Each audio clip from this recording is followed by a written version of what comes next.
स्वस्ति श्री गणेशाय नमः। स्वस्ति श्री वेद पुरुषाय नमः।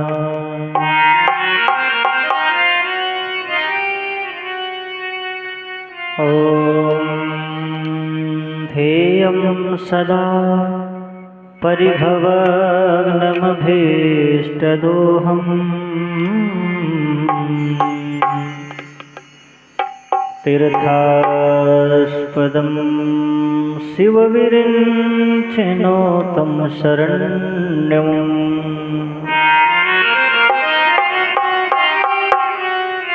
वृत्यार्तिहं प्रणतपालभवाब्धिपूतम् वन्दे महापुरुषते चरणारविन्दम्।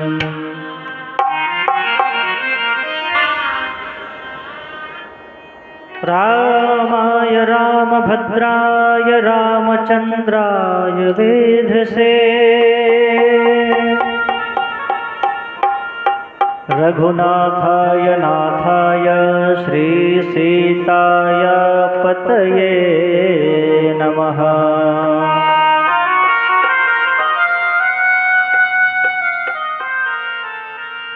या श्री स्वयं सुकृतिनां भवने सुलक्ष्मी पापात्मनां कृतधियां हृदये सुबुद्धिं श्रद्धा सतामकुलजना प्रभवत्सलजा तां त्वां नतास्म परिपालय देवि विश्वम्। मनोजवं मारुततुल्यवेगम्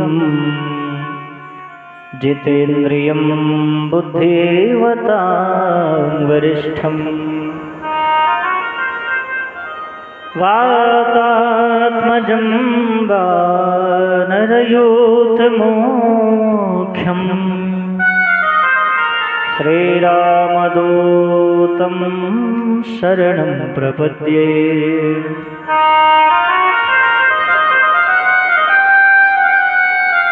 राधे मेरी स्वामिनी मैं राधे जुको दास जन्म जन्म मोहि दीजियो निज चरणन को वास। जय जय श्री राधा रमण जय जय नवल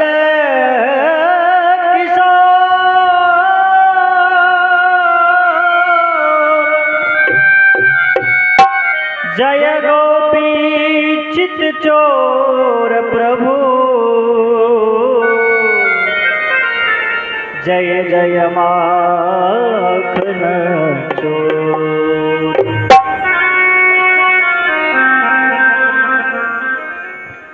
मातु पिता के चरण कमल को बारंबार नवाए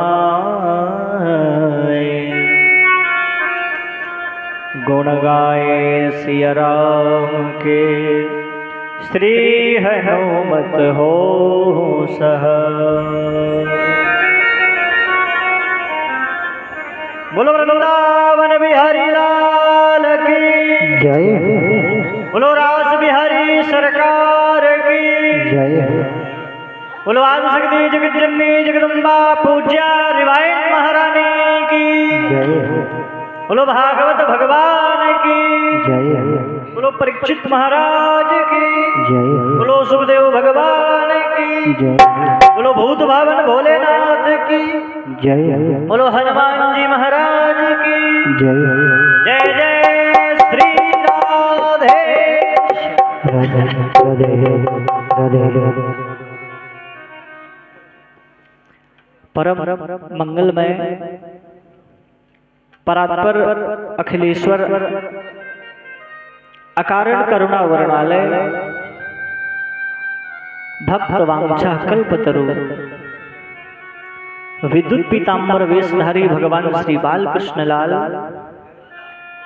जिनकी वांग्मय मूर्ति श्रीमद् भागवत महापुराण जिसका अवगाहन करने के लिए, श्रवण करने के लिए, मनन करने के लिए, चिंतन करने के लिए हम सभी भक्त इस विशाल मंच पांडाल के नीचे भगवान भूत भावन भोलेनाथ की परम सानिध्य में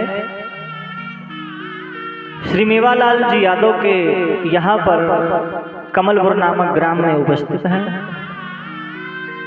समस्त श्रोता बंधु, देव स्वरूप हमारे पुरुष वर्ग और साक्षात सती अनुसुईया सीता भगवती राधा के जैसी हमारी माताएं बहनें,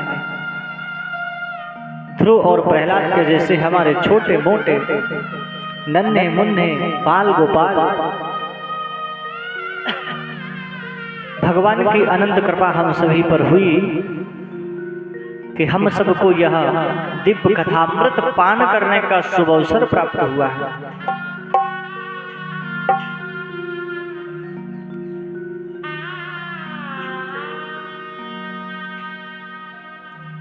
बड़े से बड़े से कलमशों को नाश कर देने वाली ये पतित पावनी श्रीमद् भागवत महापुराण, बड़े से बड़े संशयों को दूर कर देने वाली ये भगवान की पवित्र कथा, कल आप सबने बड़े प्रेम भाव से भगवान की बड़ी दिव्य कथा सुनी कि किस प्रकार से छोटे से कन्हैया ने अपने कनिष्ठिका उंगली पर गोवर्धन के विशाल पर्वत को धारण कर लिया। किस प्रकार से छोटे से कन्हैया हमारे उस भयंकर विष वाले सर्प के ऊपर नृत्य करते हैं। तो भगवान की दिव्य लीलाएं हैं महाराज। कर तुम अकर तुम अन्यथा सर्व सामर्थ, भगवान सर्व सामर्थ हैं, सब कुछ कर सकते हैं। आइए कथा से पूर्व मन और वाणी को पवित्र करने के लिए मेरे साथ 2 मिनट भगवान नाम संकीर्तन करें, ताकि दास का कथा कहने में चित्त लगे, मन लगे और आप सबका श्रवण करने में मन लगे। बोलो वृंदावन बिहारी लाल की जय। वास्तव में हम सभी भक्त यहाँ पर आते हैं भगवान के लिए, भगवान से मिलने, और भगवान से मिलने के पूर्व ये विशाल सत्संग रखा जाता है। सब गाएंगे बड़े भाव से मेरे साथ में, क्या? हरे श्याम तुझसे मिलने का मोहन तुझसे मिलने का, सत्संग ही बहाना है। श्याम तुझसे मिलने का सत्संग ही बहाना है।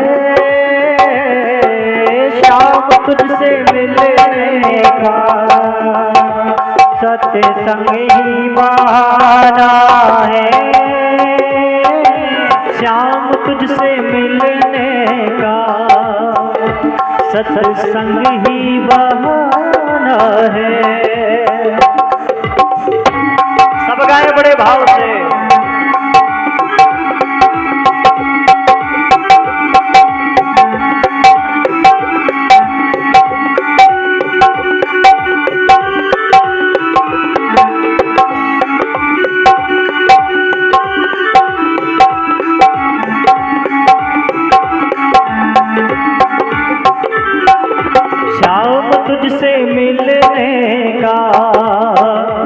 सत्संग ही बहाना है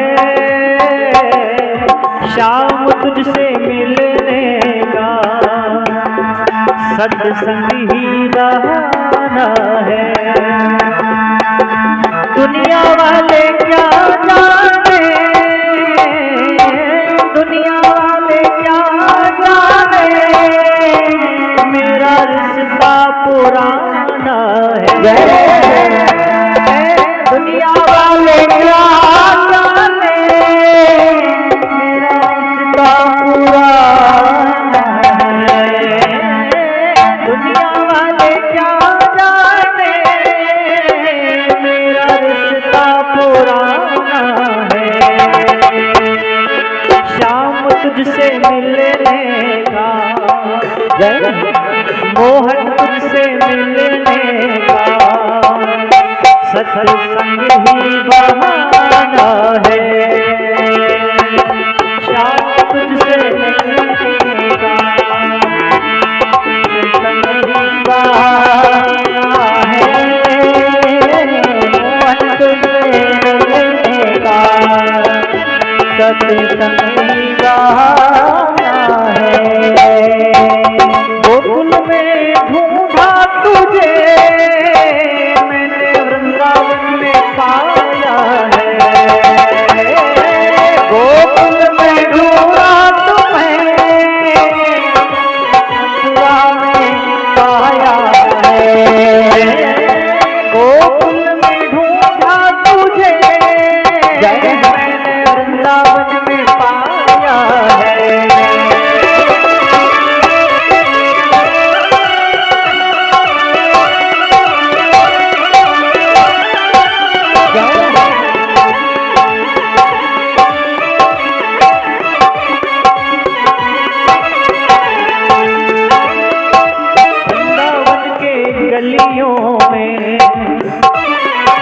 वृंदावन की गलियों में मेरे माधव का ठिकाना है।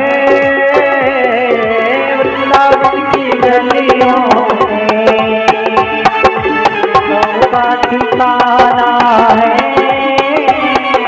श्याम तुझसे मिलने का, सत्संग ही बहाना है।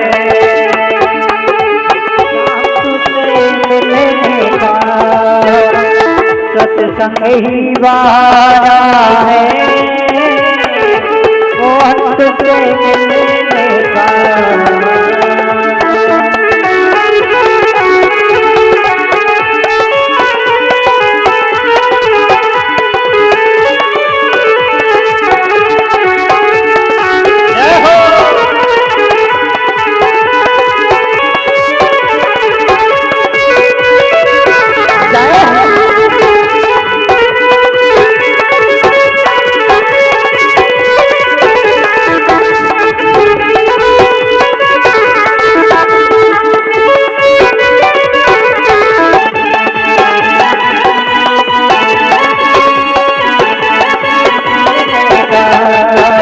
सत्संग ही बहाना है। मोहन तुझसे मिलने का,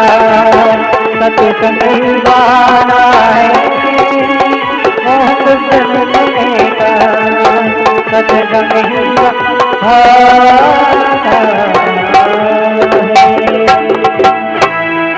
बोलो बाके बिहारी लाल की जय। पावन गंगा जी के तट पर सुंदर विशाल रेत का सिंहासन बना है। विशाल वटवृक्ष की छाया, जिस पर पूज्य सुखदेव जी महाराज विराजमान है। 88,000 ऋषि सूत जी महाराज से कथा श्रवण कर रहे हैं और परीक्षित जी के सहित अनेकों श्रोता बंधु संत बंधु सुखदेव जी महाराज से मधुर कथा मृतपान कर रहे हैं।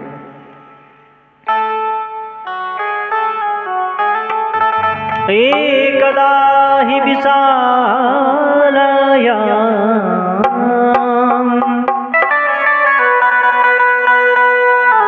श्रीकृष्ण वनं गता बालकस्याङ्के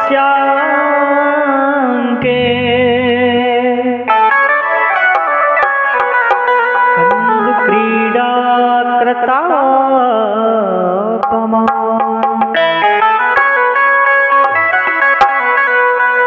एक समय की बात है महाराज, हमारे पूज्य ठाकुर जी की संतानें व उनके पुत्र और प्रपौत्र कंदुक क्रीड़ा करने के लिए वन में गए।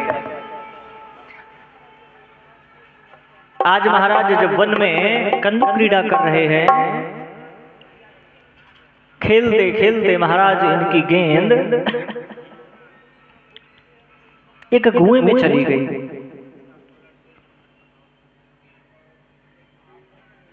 आज महाराज जैसे ही इनकी गेंद कुएं पर गई तो इन्होंने कुएं में बालकों ने झांक कर देखा। ताम दृष्ट्वा प्रपीडयन्ते, और जैसे ही ताम दृष्ट्वा उन्होंने दृष्टि मारी, महाराज छोटे छोटे बालकों ने देखा कि एक विशाल गिरगिट कुएं पर पड़ा हुआ है। अरे तुरंत महाराज रस्सी में लोटे को फंसाया, निकालने का प्रयास किया, नहीं निकला। तो महाराज रस्सी में बाल्टी फंसाया, फिर भी नहीं निकला। तो महाराज घर में सूचना भेजी कि हमारे जो पिताश्री हैं, बाबा श्री हैं, यह आकर भगवान निकाले इनको। आज महाराज जैसे ही भगवान को सूचना मिली, भगवान तो तुरंत वन में पहुंचे। भगवान ने भी झांक कर देखा, एक विशाल गिरगिट पड़ा है। आज महाराज भगवान ने देर न लगाते हुए उस गिरगिट को बाहर निकाला, और जैसे ही बाहर निकाला और उस गिरगिट का स्पर्श किया, स्पर्शमानानां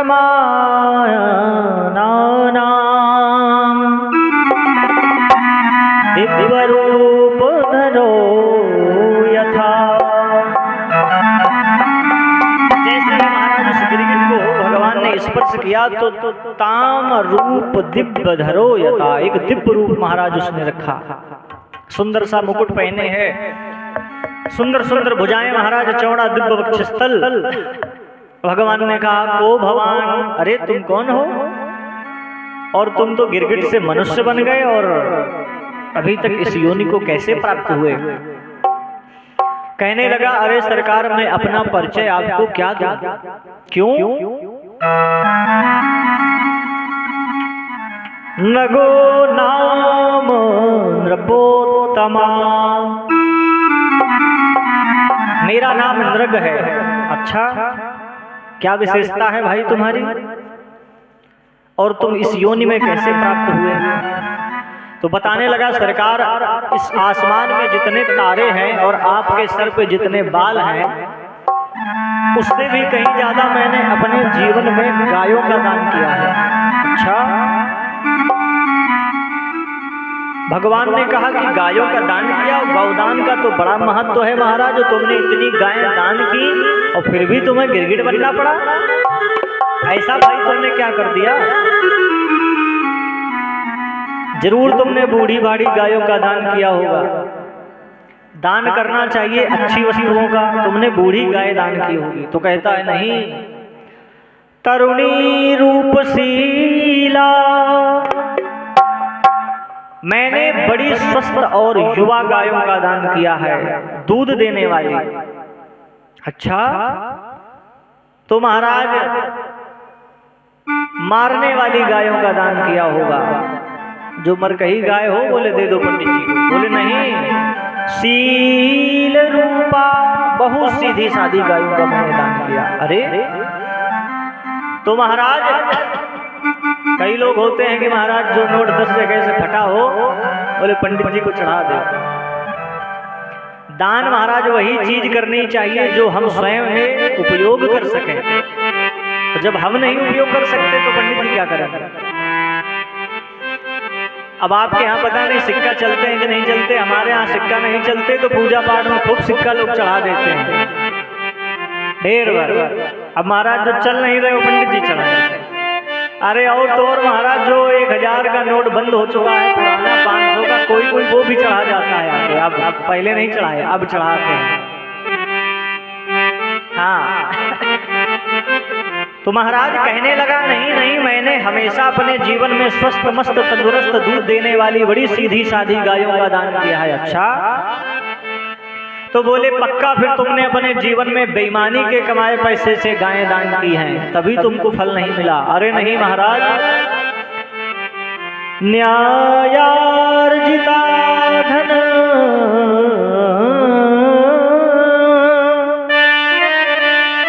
मैंने अपने जीवन में न्याय पूर्वक जो धन कमाया है उस कमाए हुए धन का दान किया है, उससे मैंने गायों को खरीदा है।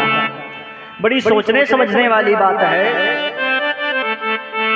कितनी बढ़िया बात लिखी है। न्यायार्जिता,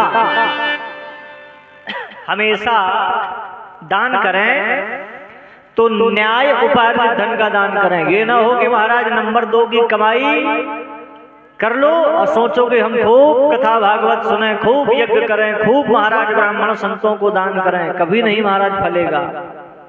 न्यायार्जिता, आप अपनी मेहनत से परिश्रम से जो कमाई करें उसका कुछ अंश निकाल के दान करेंगे तो वो दान महाराज तुम्हारी दिन रात तरक्की करेगा। तुम्हारे परिवार में कभी क्लेश नहीं होगा, तुम्हारे परिवार में कभी बीमारियां नहीं आएंगी। और अगर तुमने महाराज बेईमानी का धन लिया और सोचा लाओ इसे दान कर दें तो निश्चित ही दूषित हो जाओगे। क्यों? क्योंकि महाराज लक्ष्मी की एक बहन है अलक्ष्मी, जिसको कहते हैं दरिद्रता। और जब हमारे पास लक्ष्मी आती है तो इसका एक गुण है, क्या? लक्ष्मी मतलब ईमानदारी का धन। हमारे फिर कमाए हुए पैसे कथा में, भागवतों में, मंदिर निर्माण कराने में, पूजा पाठ कराने में व्यय होंगे। और जब हमारे पास अलक्ष्मी आएगी, कौन? भगवान की साली, मतलब लक्ष्मी की बहन है, तो फिर महाराज हमारी संतानें दान पुण्य नहीं करेंगे। होटलिंग, बोतलिंग, मॉडलिंग और महाराज दे दारू, दे मुर्गा, दे चरस, वैश्यावृत्ति, इसमें हमारा धन जाएगा।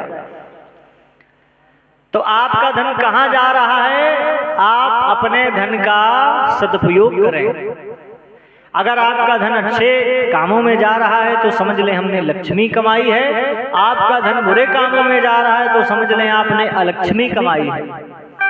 तो ये राजा कहने लगा नहीं महाराज, मैंने अलक्ष्मी नहीं लक्ष्मी का दान किया है। न्यायार्जिता धन समोत्पन्ना, मैंने न्याय से धन कमाया, उस धन का दान दिया। अरे भगवान श्री कृष्ण बोले जब इतने बड़े दानी थे तो फिर तुम गिरगिट कैसे बने? अरे महाराज क्या बताएं, ब्राह्मणों के श्राप के कारण मुझे जो है इस योनि में जाना पड़ा। अरे ब्राह्मणों ने श्राप क्यों दे दिया भाई, इतने बड़े दानी थे? तो कहने लगा एकस्मिन् समये प्राप्या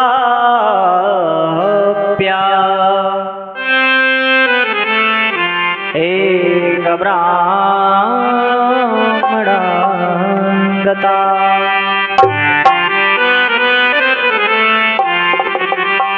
मैं दिन भर गायों का दान करता था। एक दिन की बात है, संध्याकालीन वेला में एक ब्राह्मण आया, उसको मैंने एक गाय का दान कर दिया।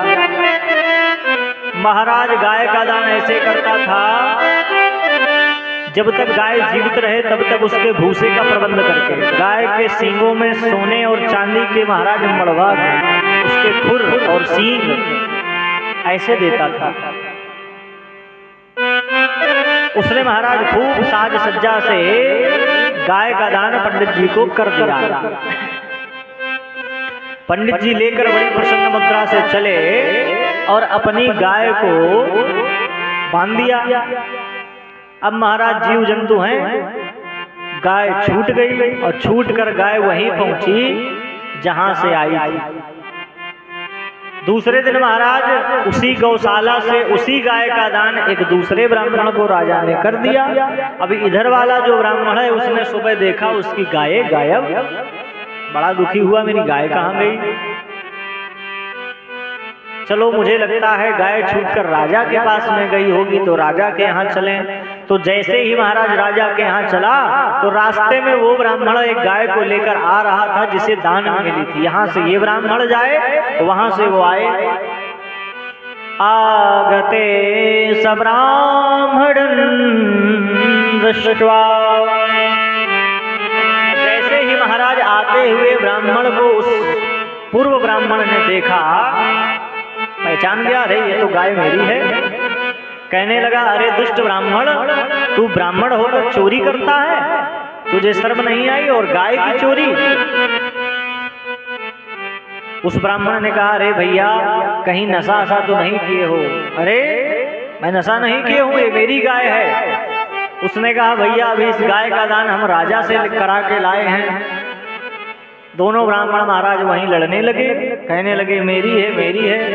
फिर बाद में दोनों ने निर्णय लिया कि चलो राजा के पास चलते हैं, राजा स्वयं बता देगा कि ये गाय किसकी है।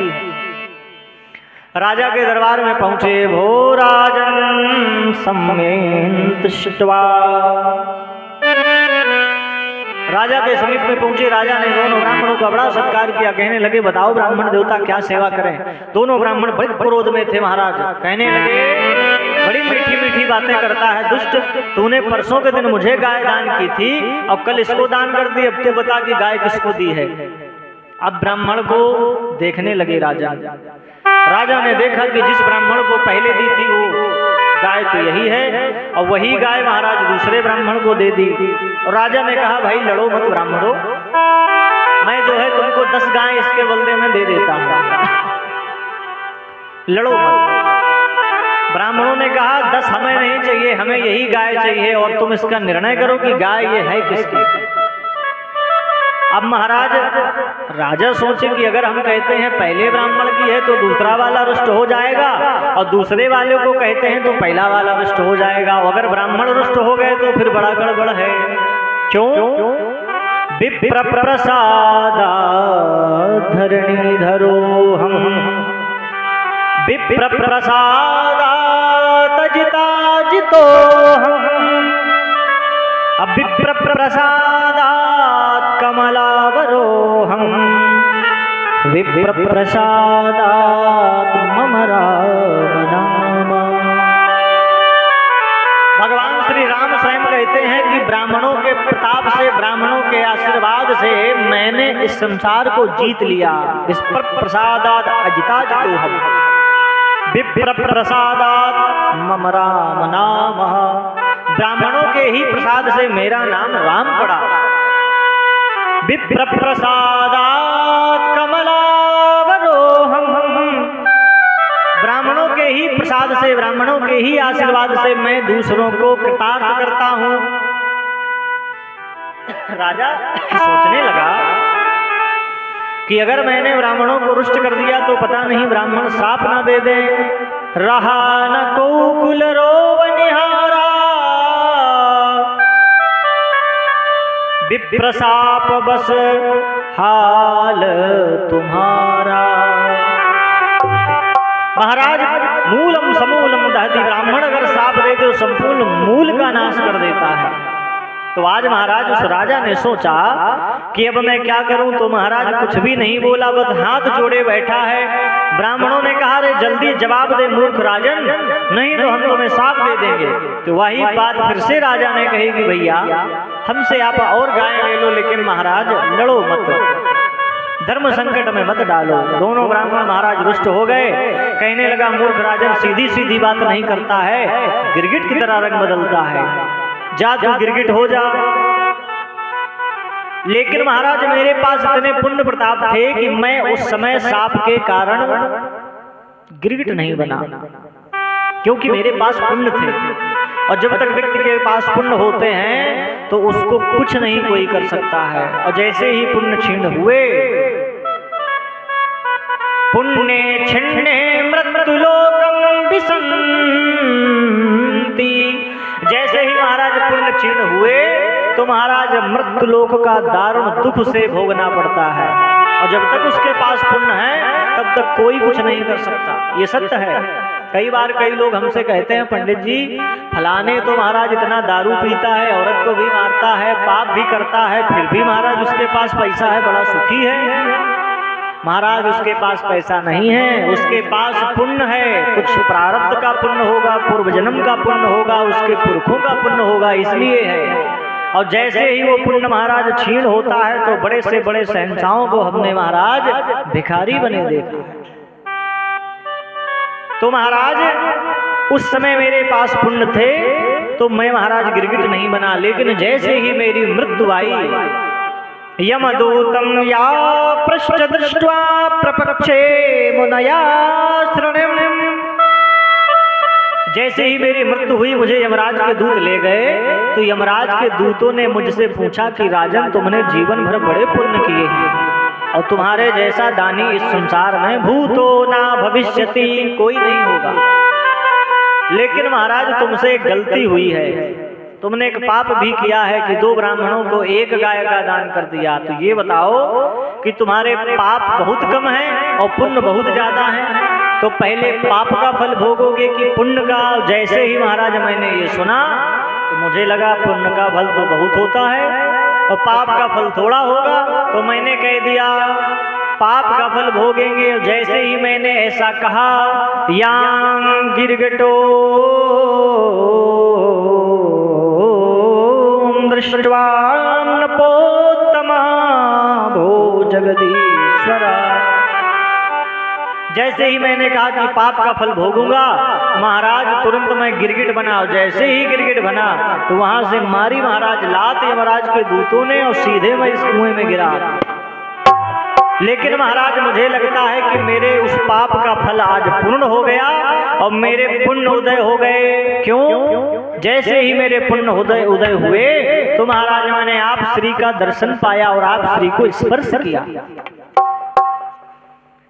धन्याम स्पर्श भो राजन किमन्ने न कृतम महत, कहता है कि मैं धन्य हो गया महाराज, आज आपके स्पर्श को पा गया, मेरा संपूर्ण कुल तर गया। अब महाराज जैसे ही ये कथा भगवान ने सुनी तो भगवान अपने बच्चों से कहने लगे, बच्चों देखा तुमने, एक ब्राह्मण के श्राप के कारण इस विशाल दानी राजा को भी गिरगिट बनना पड़ा, इसलिए ब्राह्मणों से सावधान रहना। धीरे धीरे धीरे धीरे महाराज इनका वंश बढ़ता गया, 56 करोड़ की संख्या हो गई। भगवान ने समझाया भी था कि बेटा ब्राह्मणों से पंगा मत लेना, ब्राह्मणों के श्राप के कारण ये गिरगिट बना, तुम्हारा क्या हाल होगा। भले हम यदुवंशी हैं, उस समय सबसे बड़ा महाराज वंश यदुवंशी था। भगवान सोचने लगे कि अभी ये 56 करोड़ हो गए हैं, अगर हमने कुछ किया नहीं तो धीरे धीरे संसार में अन्य जातियां विलुप्त हो जाएंगी, केवल महाराज यदुवंशी ही रहेंगे। तो महाराज भगवान बड़े लीलाधारी हैं। आज भगवान ने ऐसी प्रेरणा दी कि जितने उनके महाराज नाती पोते पंती थे, सबको ये सुझा कि चलो संतों की मंडली में चलते हैं, संतों का हास परिहास करते हैं। आज महाराज उन युवा बालकों ने पेट में बांधी कढ़ाई और ऊपर से महाराज पहनी बढ़िया धोती, और महाराज उसको सिखाया कि हम लोग संतों के पास चलेंगे तो बड़े धीमे धीमे चलना और ऐसे पेट में हाथ लगा के कहना कि अरे बड़ा दर्द है, बड़ा दर्द है। आज महाराज उनकी समस्त मंडली संतों के बीच में गई। बाबा जी प्रणाम, खुश रहो बेटा। बाबा जी गांव में डेरा डाले तुम्हें काफी दिन हो गए, खूब बढ़िया तुम दूध दही घी माल काट रहे हो बाबा जी।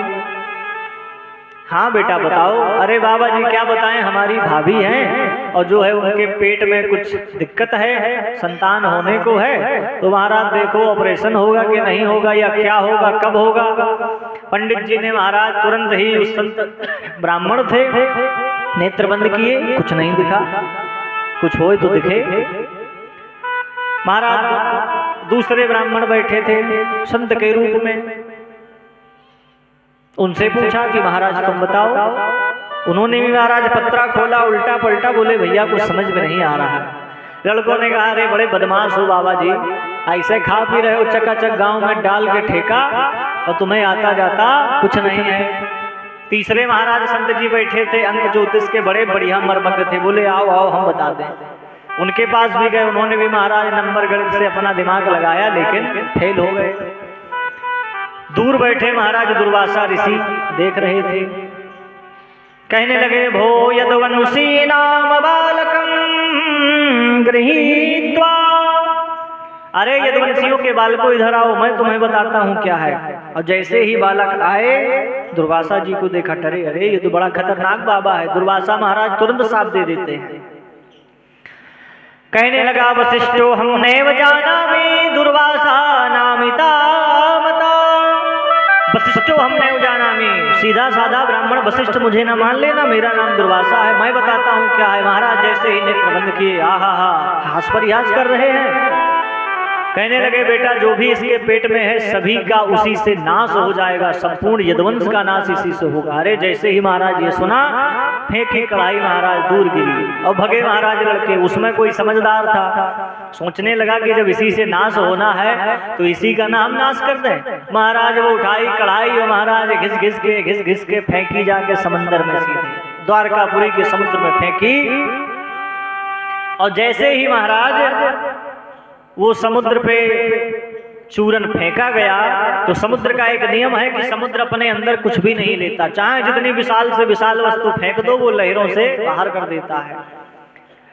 महाराज इन लोगों ने खूब भीतर तक फेंका, लेकिन महाराज वो चूरन किनारे आ गया, फेन बना, एरेरिका नामक एक घास बनी, जिस घास में महाराज नुकीला एक कांटा होता है, जैसे एलोवेरा होता है ऐसे सुदर्शन भी होता है, उसी प्रकार का महाराज एक एरेरिका नामक घास बनी। अब वो महाराज घास जब बनी तो एक दिन महाराज यही सारे यदुवंशी बालक उस घास को देखते हैं, सोचते हैं बड़ा बढ़िया कांटा है, और खूब महाराज कांटा तोड़कर तर्कस में लगा लेते हैं और एक मदिरा का पान करके आपस में लड़ जाते हैं, और उसी महाराज अपने तीर तुड़ियों से एक दूसरे को मारने लगते हैं। इस प्रकार से महाराज लिखा है कि संपूर्ण यदुवंश का नाश कर दिया। चतुपंचावशेषता, उसमें केवल 4-5 बचे। चतुपंचावशेषता कौन वाले? जो भगवान के बड़े अनन्य भक्त थे, मदिरा का पान उन्होंने नहीं किया, समझदारी में अपना तपस्या में बैठे रहे, वो खाली बचे। उन्हीं के वंश से ये महाराज फिर से यदुवंश प्रारंभ हुआ।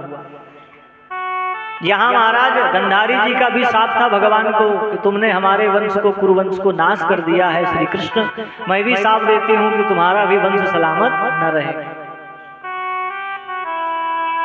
आज महाराज भगवान श्री कृष्ण गले में वनमाली दारा धारण किए हुए एक कदम के वृक्ष के नीचे लेटे हैं। एक जरा नाम का बहेलिया भी उसी कांटे को लगाए लिए तीर घूम रहा है महाराज। और महाराज जैसे ही भगवान के चरण बिंद पर नजर पड़ी तो नीले नीले हैं भगवान के चरण, क्योंकि भगवान के चरणों में शंख चक्र गदा तीर्ण पद्म सब बने हुए हैं। पद्म के निशान को जैसे ही देखा सोचने लगा अरे बड़ा सुंदर कोई मृग है और इसकी कस्तूरी दिख रही है। महाराज उसने ताना बाण और जोर से प्रहार करके मारा तो भगवान के तलवे पर जा घुसी, और जैसे ही तलवे पर घुसी भगवान करह के उठे, आ की आवाज निकली, मानवों की आवाज है, जरा भाग कर आया। अरे सरकार आप हो, क्षमा करो प्रभु, मैं आपको दवाई दिए देता हूँ। जैसे सपेरा होता है तो वो जहर की दवा लिए चलता है, काट ले तुरंत लगा दो, ऐसे ही जो एरेरिका घास के अंदर जहर था उसकी दवा उसके पास थी। कहने लगा महाराज मैं दवा दे दूं आपको, गलती हो गई। भगवान ने कहा नहीं कोई बात नहीं, मेरा अंत यहीं से था, वैसे भी तुमको पूर्व जन्म में मैंने छिपकर मारा था, तुम्हारा कोई भी अपराध नहीं था, आज मेरा भी कोई अपराध नहीं है, तुमने भी छुप कर मार दिया, हमारा आपका बदला खत्म, क्योंकि मैं किसी का कुछ रखता नहीं हूं। पूर्व जन्म में महाराज बाली का वैर सुग्रीव से था,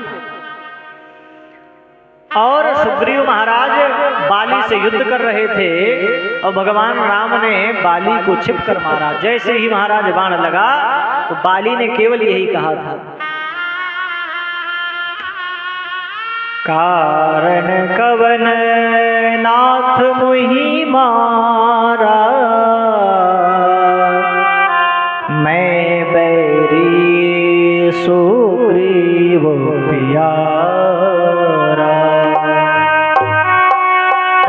मेरा तो बैर सुग्रीव से था और तुमने मुझे क्यों मार दिया? कारण कवन? ना आपका मैंने कुछ लिया ना आपको कुछ दिया, आपने मुझे क्यों मारा? तो महाराज भगवान ने कहा, अनुज बधू भगनी सुतनारी, जो दूसरों की महाराज पत्नी का हनन करे, बहन समान महिलाओं का शोषण करे, उसे मार देना ही शास्त्र है। और जैसे ही इस बात को बाली ने सुना तो बाली जोर से हंसा, कहने लगा, भगवान आप तो जानते हैं कि जो ये आप हमको शास्त्र की मर्यादा सिखा रहे हैं ये मानवों में होती है और हम हैं जानवर, आप हैं मानव। बंदर जानवर होता है। और बोले जानवर में ना कोई किसी का मामा, ना कोई मौसी, ना कोई भगनी। इतना बढ़िया महाराज तर्क देता है। जब इतना बढ़िया तर्क देता है तो भगवान को पश्चाताप होता है कि बात तो सही है। भगवान भी कहते हैं कि भाई कहो तो हम तुम्हें जिला दें, तो कहने लगा, नहीं, आपके हाथों मृत्यु कहाँ किसी को प्राप्त होती है, और अगर मुझे प्राप्त हुई है तो मैं आपके इस अपराध को भी स्वीकार करता हूँ। और जब महाराज उसने निरपराध होकर अपराध को स्वीकार कर लिया तो सुखदेव जी कहते हैं, आज जरा नाम के बहलिया के बाण मारने पर भगवान ने भी उसे स्वीकार कर लिया। भगवान के शरीर से एक दिव्य ज्योति निकलती है, वो ज्योति श्रीमद्भागवत महापुराण में समाहित हो जाती है। तभी से कहा जाता है, तेने वांगमय विग्रह प्रत्यक्षा वर्तते हरे। ये भागवत कोई और नहीं, भगवान का ही विग्रह है, जो मरते समय भगवान के बिंदु रूप में इसी में समाहित हो गई। इस प्रकार से महाराज समूल यदुवंशियों का नाश हो जाता है। इसके बाद कथा आती है महाराज, आज भगवान, अब ये ना कहना कि भगवान को धराधाम को चले गए, भगवान की कथा कहाँ से आ गई। कथाएं अनंत हैं, हरि अनंत, हरि कथा अनंता, ये तो चलती ही रहती है। अभी हमने भगवान के धराधाम छोड़कर जाने की सुना दी, और देखो अभी आएंगी देवी जी तो शादी कराएंगे भगवान की, है ना। वृंदावन में हरिलाल की जय। तो महाराज एक समय की बात है, युधिष्ठिर जी ने सर्वघोष कर दिया कि हमको राजसी युग करना है। भगवान को आमंत्रण भेजा, भगवान द्वारका से गए। भगवान ने कहा, ऐसे राजसी यज्ञ नहीं किया जाता है जब तक समस्त संसार के राजा ये न कह दें कि हम जो है हार गए, तब तक राजसी यज्ञ नहीं होता। या तो वो सरेंडर कर दे, आत्मसमर्पण, और या तो फिर वो युद्ध करे, हार जाए, तब होता है। तो महाराज समस्त राजा तो हार चुके हैं, बाकी बचे खुचे हैं जो है हमारे शरण में आ गए हैं। नहीं, अभी जो है मगध देश बाकी है। मगध देश का राजा है जरासंध, और यहाँ पर मगध देश का राजा जरासंध, उसकी दो पुत्री हैं, अस्ति और प्राप्ति। भगवान श्री कृष्ण ने उनको, उनके पति को मार दिया, कंस को। तो बड़े क्रोधित हैं कि मैं भी भगवान श्री कृष्ण को मार दूंगा। 17 बार महाराज भगवान ने धूल चटा दी, लेकिन 18वें बार काल यवन का सहारा लेकर भगवान को रण छोड़कर भागना पड़ा। आज महाराज भगवान ने कहा कि अभी उसको जीतना बाकी है। अर्जुन को और भीम को तैयार किया, ब्राह्मण का वेश बनाया, सुंदर पीले पीले वस्त्र पहने, पहुंचे जाकर सीधे जरासंध के दरबार में। भिक्षाम देहि भो राजन, और जैसे ही भिक्षा मांगी, अरे अरे ब्राह्मण आए हैं, बताओ महाराज ब्राह्मण भिक्षा में क्या दे दे, हम तो ब्राह्मणों के बड़े प्रेमी हैं। राजन देना ही चाहे तो हो, युद्धम देहि नो राजन, हमें युद्ध दे दो। अरे कैसे ब्राह्मण हो? ब्राह्मण भैया मखाना मूंगफली चुहारा किसमिस मांगता है, तुम युद्ध मांग रहे हो, कैसे ब्राह्मण हो? थोड़ी शंका हुई कि ये ब्राह्मण नहीं हो सकता है।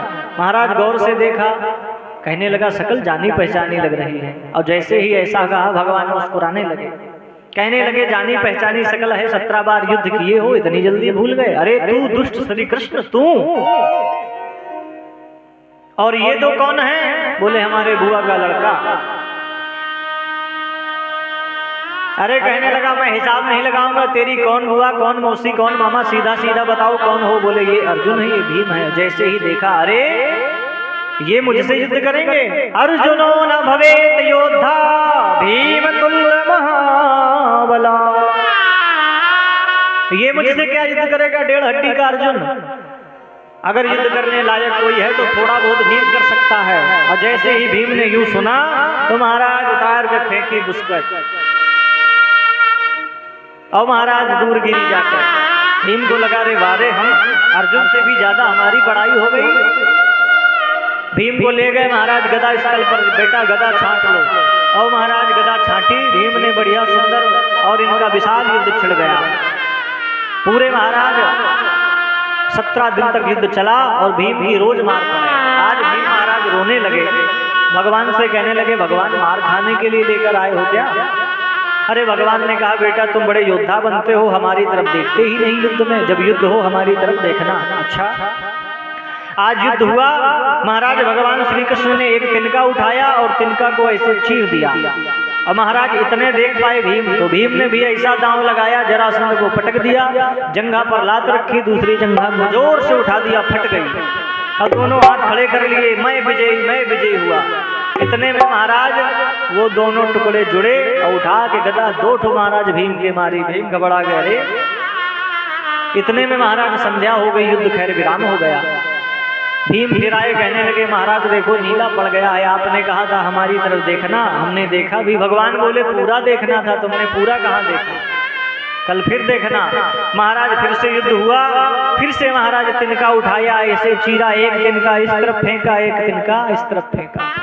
भीम ने भी महाराज जोर का दांव लगाया और बीच से चीर दिया। चीर के महाराज एक तिनका दाएं फेंका और बायां तिनका बाएं फेंका, विपरीत दिशा में दोनों तिनके। दोनों जब महाराज शरीर के अंग गिरे, अब महाराज वो जरासंध न जुड़ सका। जोर की जय जयकार होने लगी। ये जरा नाम की राक्षसी, जिसने एक जंगल मर पर पड़े हुए पिंड को जोड़कर इसका निर्माण किया, प्राणांत हो गया। इसका महाराज पुत्र था सहदेव। सहदेव ने तुरंत महाराज आत्मसमर्पण किया और भगवान श्री कृष्ण के साथ में चलते चलते हस्तिनापुर पधारे। और जैसे ही हस्तिनापुर आए तो महाराज हस्तिनापुर पर देखा कि बड़ा धूमधाम से मंगलगान हो रहे हैं, यज्ञ की तैयारियां चल रही हैं। यज्ञेन कृत्वा प्रथमं पूजिता सुरश्रेष्ठा को भवान। यज्ञ पर महाराज प्रश्न खड़ा हो गया कि प्रथम पूजा किसकी हो। किसी ने कहा युधिष्ठिर की हो, किसी ने कहा भीष्म पितामह की हो, किसी ने कहा किसी की हो। भीष्म पितामह से पूछा गया तो भीष्म पितामह कहने लगे भगवान श्री कृष्ण के अलावा और कौन पूजनीय हो सकता है, प्रथम पूजा भगवान की ही होनी चाहिए। जो महाराज जरासंध का पुत्र था सहदेव, उसने भी कह दिया हाँ प्रथम पूजा के युग तो भगवान ही है। जैसे ही ऐसे वचनों को उस सभा में उपस्थित शिशुपाल ने सुना, महाराज जोर से क्रोधित हो गया। क्यों? शिशुपाल का विवाह होने वाला था और महाराज बारात लेके गया और पत्नी जो है दूसरे के साथ चली गई। बड़ा क्रोधित हुआ था। उस दिन से महाराज भगवान को रोज गालियां देता था सौ। आज महाराज शिशुपाल ने हाथ उठाया, ठहरो, ये पूजनी है। अभी माखन चुराता रहा, गोपियों का दिल चुराता रहा, और ये ग्वाला ना इसके माँ का पता ना बाप का पता, कितने दिन वृंदावन में रहा, कितने दिन गोकुल में रहा, कितने दिन मथुरा में रहा, ये पूजनीय हो सकता है? अगर इसकी पूजा करी तो मैं युद्ध करूंगा इससे। और महाराज इतना कहते हुए कई राजा इसके पक्ष में खड़े हो गए। इतने में महाराज भगवान श्री कृष्ण के पक्ष में भी कई राजा निकाल के म्यान से तलवारें खड़े हो गए। भगवान ने कहा ठहरो, ये हमारे बुआ का पुत्र है, हमारा भाई का जो भी लफड़ा है वो शांत हो जाएगा, आप सब बैठ जाएं, हम भाई निपट लेंगे। अब महाराज ने गालियां देनी प्रारंभ करी। जिस दिन से महाराज रुक्मिणी को भगा ले गए थे भगवान श्री कृष्ण, तो उस दिन से महाराज रोज 100 गालियां देता था गिनकर। आज महाराज 100 गालियां दे डाली। भगवान ने कहा बस बेटा ठहर जाओ, 100 तक माफ है, तुम्हारी माँ को मैंने वचन दिया था 100 के ऊपर मत बढ़ना। लेकिन महाराज इतना क्रोध में है कि महाराज 100 गाली के बाद भी गाली दी, और जैसे दी चक्षुरान राजन सिरंसे चक्रपाणिना भगवान ने तुरंत अपने चक्रपाणिमा चक्र सुदर्शन को प्रकट किया और महाराज इसके सिर छेद कर दिया। जैसे ही महाराज संकट पे गिरा तो इसके भी शरीर से एक दिव्य बिंदु प्रकट हुई जो भगवान के चरणों में समा गई। सादृशी कृत्वा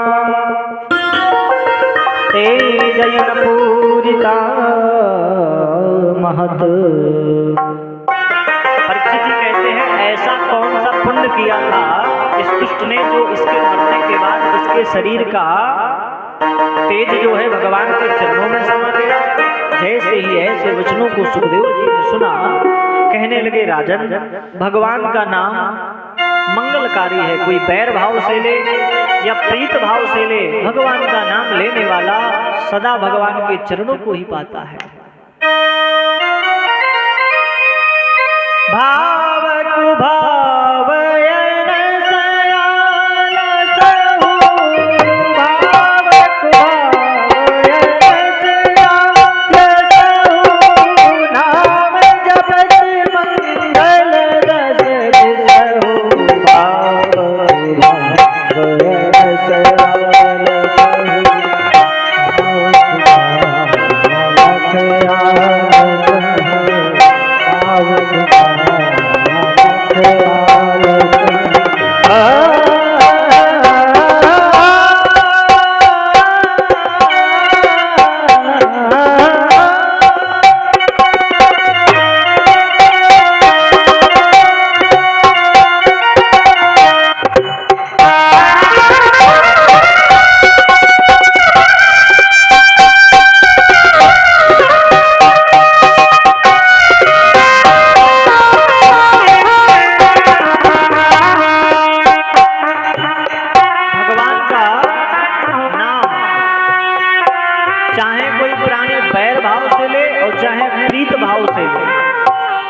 भगवान सबको उतारते हैं। क्यों? सुखदेव जी कहते हैं राजन जिस प्रकार से जहर होता है किसी को जाने में पिला दो तो भी मृत्यु हो जाएगी और अनजाने में पिला दो तो भी मृत्यु हो जाएगी। अमृत है किसी को जाने में पिलाओ तो भी अमर हो जाएगा, अनजाने में पिला दो तो भी अमर हो जाएगा।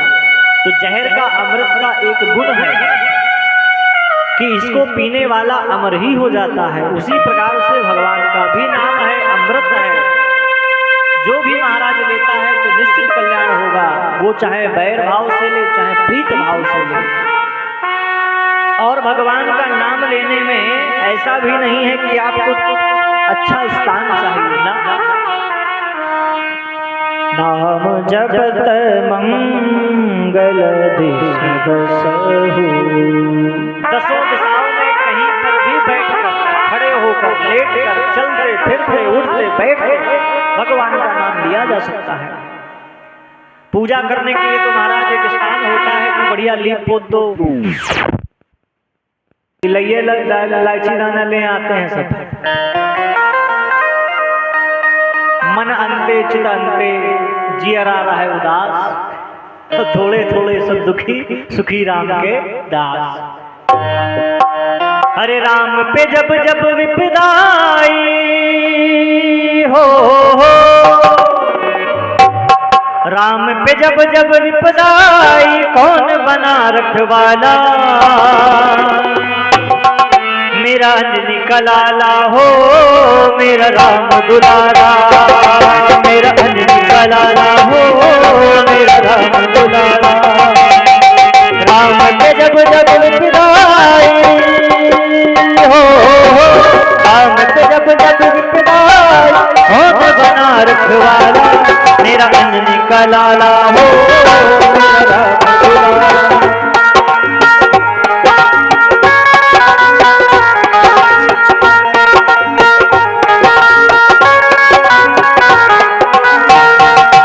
जितने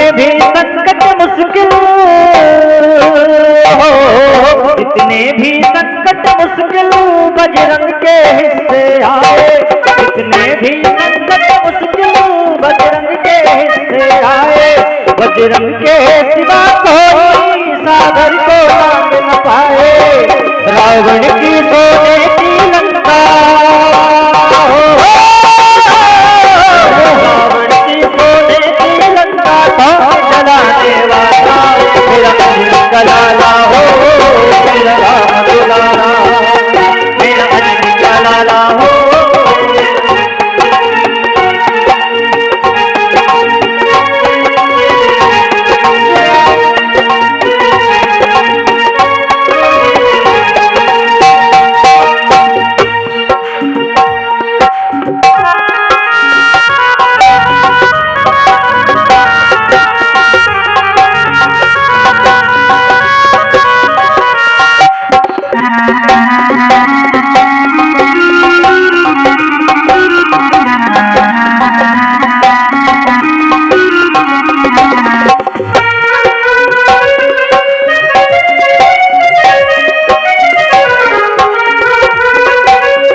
इस दुष्ट पापी शिशुपाल का संहार कर दिया। इसके बाद महाराज यज्ञ प्रारंभ होता है और यज्ञ पूर्ण भी होता है। और जैसे ही यज्ञ पूर्ण करने के बाद सभी अपने अपने महलों में जा रहे हैं, तो महाराज यज्ञ पूर्ण होने के बाद में विविध दान दिया जाता है। दान देने के समय में दुर्योधन के हाथ में था लक्ष्मी चक्र। लक्ष्मी चक्र का मतलब होता है कि जो जितना दान करे उतना ही उसका बढ़ेगा। खजाने में महाराज दुर्योधन को बिठाया जाता है। दुर्योधन महाराज जिसको 2 अंजलि देना है 6 अंजलि देता है कि इनका खजाना खत्म हो तो पांडवों की नाक कटे। लेकिन महाराज खूब खजाना लुटाता है और वृद्धि हो जाती है। संध्याकालीन का समय है, सभी अपने अपने महलों पर जा रहे हैं। दुर्योधन भी महाराज अपने महल में जा रहा था। आज महाराज दुर्योधन को स्थल में थल और थल में स्थल का भ्रम हो गया। जैसे ही महाराज भ्रम हुआ तो लपट के गिर पड़ा। और जैसे ही गिरा महाराज, तो महाभारत पर्व में और भागवत महापुराण में ऐसा लिखा है कि भीम जी बहुत हंसे, लेकिन अन्य पुराणों में लिखा है कि द्रौपदी मैया हंसी। महाभारत पर्व में और भागवत जी में लिखा है कि भीमो दृष्ट्वा भ्राता तां प्रतिष्ठ प्रतीचिता। जैसे ही महाराज देखा तो जोर से हंसे जैसे कि युधिष्ठिर जी ने डांटा, अरे मूर्ख, तेरा भाई है और भाई गिर गया तो तुझे जो है उठाना चाहिए, तू हंस रहा है। कभी कभी महाराज ऐसा होता है कि हंसी आए तो दबाने का प्रयास करो तो और ज्यादा हंसी आती है, तो भीम और हंसने लगे। फिर युधिष्ठिर ने कहा, अरे बड़े मूर्ख हो तुम, फिर हंस रहे हो। तो भीम जी जो है भगवान श्री कृष्ण की तरफ देखे कि सरकार क्या करें, हंसी आ रही है। तो भगवान थे, उन्होंने इशारा किया कि तुम खुल के हंसो। और महाराज जो जोर की हंसी लगाई, आज महाराज दुर्योधन को बड़ा क्रोध आया। संकल्प ले लिया कि बेटा अगर तुम्हारी ये हंसी हमने बंद न कर दी, हमारा भी नाम दुर्योधन नहीं। अपने मामा का सहारा लिया, शकुनी जी का। मामा, तुम्हारे होते हुए देखो भांजे पर इतना बड़ा अत्याचार, और ये हंस रहा था, हमें देखकर हमें कितनी बेइज्जती महसूस हुई, क्या बताएं। वहां मामा भी महाराज संकल्प लिए बैठे थे कि मैंने अगर संपूर्ण कुरुवंश का नाश न करा दिया तो मेरा भी नाम शकुनी नहीं। क्यों? क्योंकि शकुनी की बहन जो थी गांधारी, वो अपने जमाने की सबसे बड़ी विश्व सुंदरी थी। और भीष्म पितामह इनके पिता के राज्य को जीत कर आए, और जैसे ही जीत कर आए और अंधे के साथ में विवाह जबरदस्ती कर दिया। इतनी सुंदर महिला महाराज अंधे के साथ में ढकेल दी। इसने भी संकल्प ले लिया कि मैं संपूर्ण कुरुवंश का नाश कर दूंगा। वीरता के मद में आकर इन्होंने हमारी बहन का ब्याह कर लिया, तो मैं भी इनके वंश का नाश कर दूंगा। और तभी से महाराज शकुनी साथ में ही अपने बहन के आ गया और जो है संकल्प ले लिया कि मैं संपूर्ण कुरुवंश का नाश करा दूंगा। और शकुनी ने महाराज ऐसा खेल खेला कि 100 पांडवों में 100 कुरुवंशियों में महाराज कौरवों में कोई भी जीवित ना रहा। ऐसा महाराज खेल खेला, सबका महाराज शकुनी ने नाश करा दिया।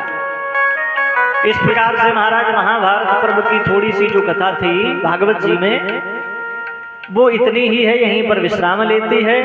अब आगे की कथा आप पूज्या श्री ले आएंगे बिहारी। राधे राधे